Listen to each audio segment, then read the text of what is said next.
Queridos irmãos, continuando a leitura da carta aos Filipenses, São Paulo diz: os verdadeiros circuncidados somos nós, que prestamos culto pelo Espírito de Deus.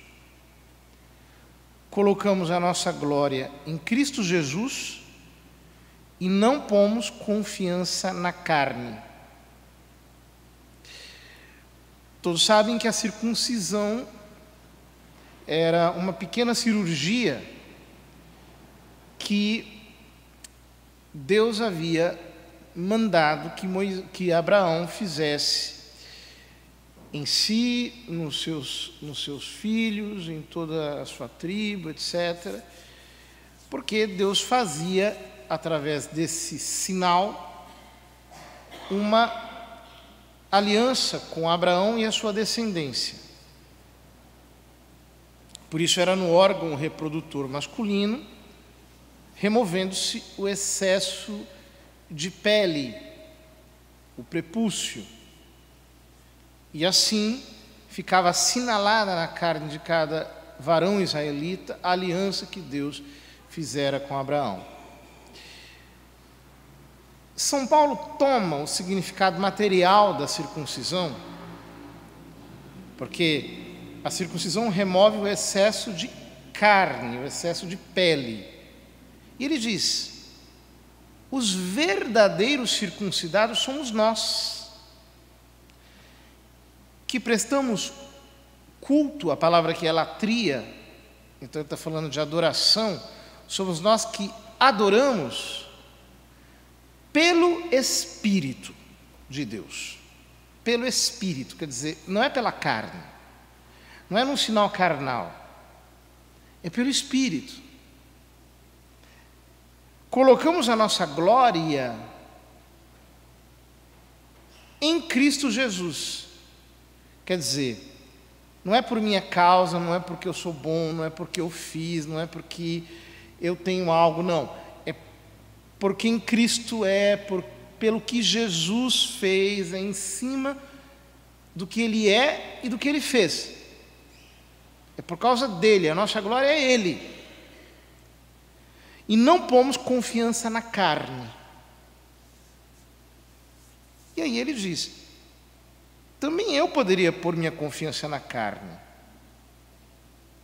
Pois se algum outro pensa que pode confiar na carne, eu mais ainda. Então ele começa a mostrar quantos motivos ele teria para colocar a sua confiança na carne. Ele diz: fui circuncidado no 8º dia. Sou da raça de Israel, da tribo de Benjamim.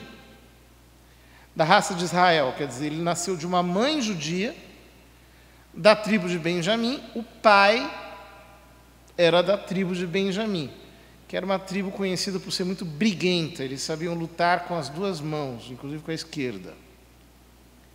Hebreu, filho de hebreus. Em relação à lei, fariseu, que naquele tempo eram aqueles mais observantes, mais legalistas, mais estritos. Pelo zelo, perseguidor da igreja de Deus.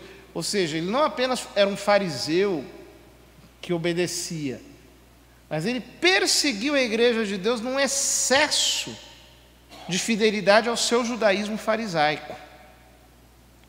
Quanto à justiça que vem da lei, sempre irrepreensível. Ou seja, ele faz tudo que um judeu, ele fez tudo aquilo que um judeu devia fazer. Só que ele diz: mas essas coisas que eram vantagens para mim, porque é isso que faz com que um varão israelita se sinta superior aos demais homens, se sinta diferente, se sinta especial, considerei-as como perda por causa de Cristo. Quer dizer, diante de Cristo, isso tudo é perda. Diante de Cristo, isso é desvantagem. Na verdade, considero tudo como perda, diante da vantagem suprema que consiste em conhecer a Cristo Jesus, meu Senhor, meu Kyrios. Então ele diz, diante de Cristo, tudo é desvantagem.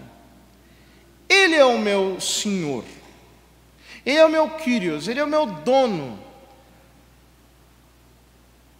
Eu sou dele, eu sou propriedade dele, e por causa de quem ele é, por causa do que ele fez, é que eu posso prestar uma adoração pelo Espírito. É por causa de quem ele é por causa do que ele fez. Portanto, ele é a minha única vantagem, ele é o meu único ganho. A leitura terminaria aqui, mas eu vou um pouquinho mais adiante, porque o lecionário faz um salto. E ele diz: por ele tudo desprezei e tenho em conta de esterco,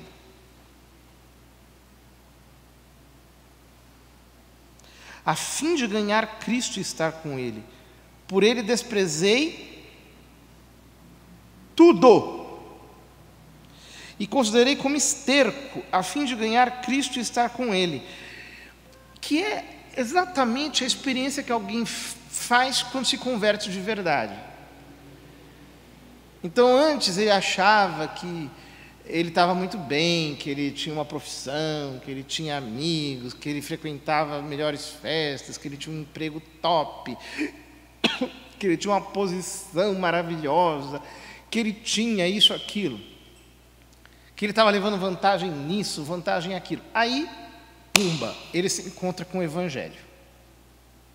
Ele entende que Jesus Cristo é Deus e que Ele nos salvou pela sua morte, Ele nos justifica pela sua ressurreição.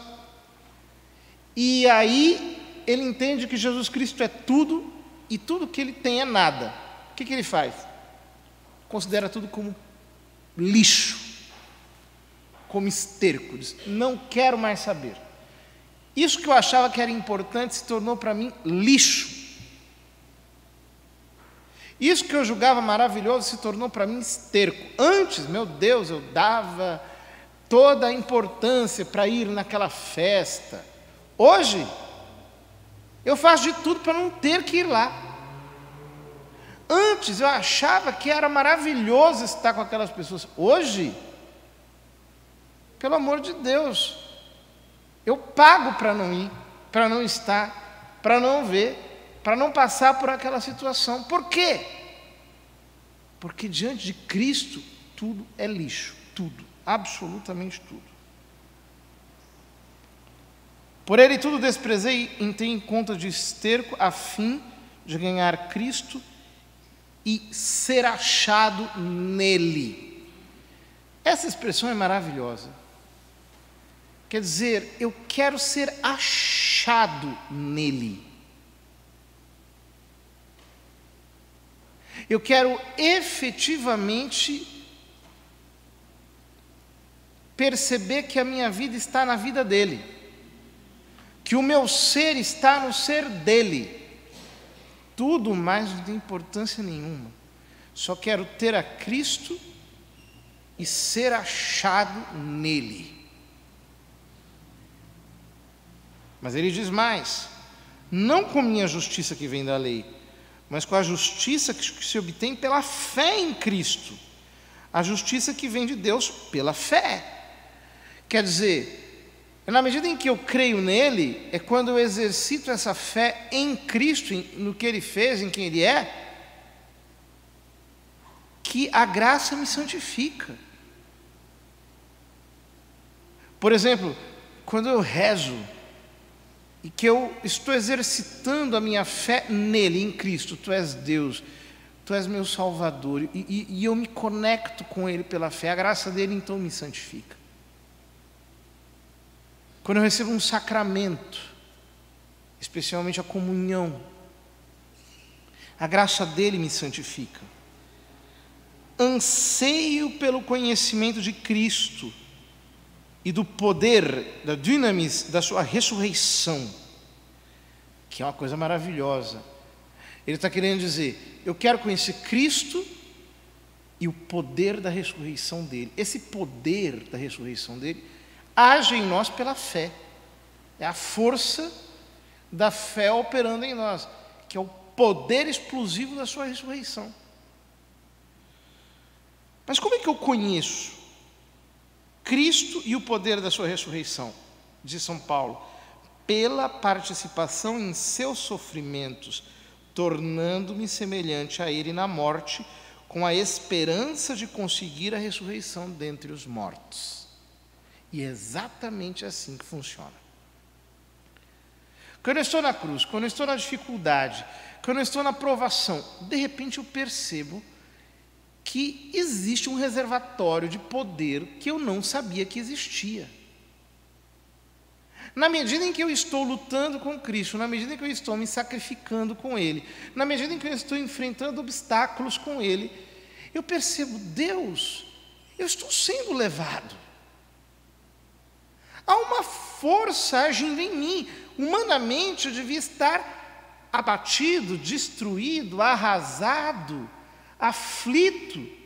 Eu devia estar morto, mas eu estou inteiro. O que é que me mantém de pé? O que me mantém de pé é o poder que vem pela minha fé em Ti. Esse poder é o que me faz chegar mais longe, é o que me faz fazer aquilo que eu jamais faria. Os anos vão passando, eu vou dizendo, Deus, como eu estou mudado. Da onde vem essa luz? Da onde esse impulso? Como eu consigo estar aqui ainda? Como ainda eles não conseguiram me parar ou me destruir? Há uma força que opera em mim, mas ela se manifesta justamente durante o sofrimento, a fraqueza, a cruz. E aí São Paulo diz, não pretendo dizer que já alcancei esta meta e que cheguei à perfeição. É lindo isso. São Paulo diz, eu não cheguei à perfeição. Eu não cheguei, eu não me sinto perfeito. Ou seja, sempre há um grau a mais de caridade a alcançar. Sempre há um nível superior de santidade a atingir.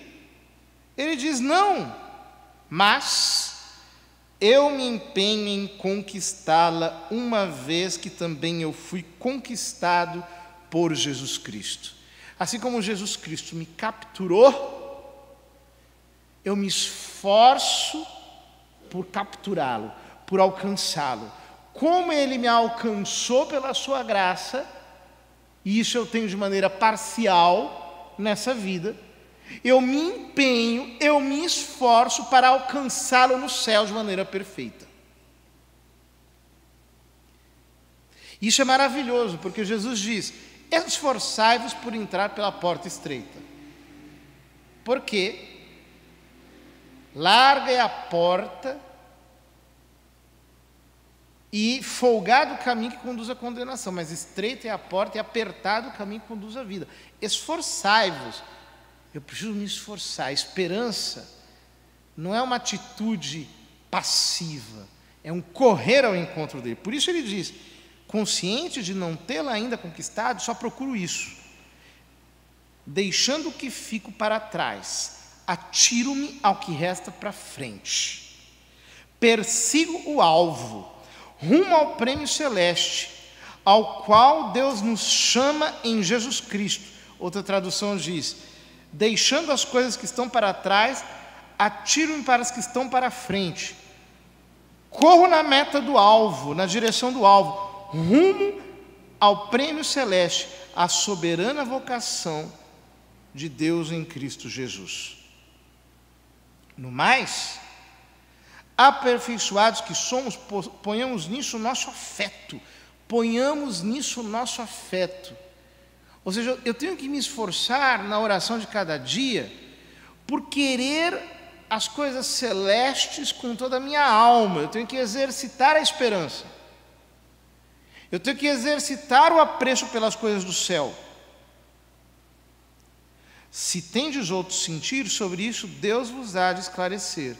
Contudo, Seja qual for o grau a que chegamos, o que importa é prosseguir decididamente. O que São Paulo está dizendo aqui é que nós, no fundo, perdemos tanto tempo com inutilidades que nós deveríamos considerar tudo lixo. Hoje, nós estamos sendo inundados por uma torrente de informações. É um assédio contínuo. E a maior parte é lixo. Serve para nada. Palavras vãs. Notícias estéreis, inúteis. Nós corremos atrás de tanta coisa que realmente não nos acrescenta nada. Gastamos os nossos dias, os nossos tempos com futilidades, com coisas que realmente não nos edificam. O que São Paulo está dizendo é: quando é que nós vamos considerar tudo isso como lixo, que de fato é, porque isso vai ficar para trás, isso é tudo fugaz, evanescente.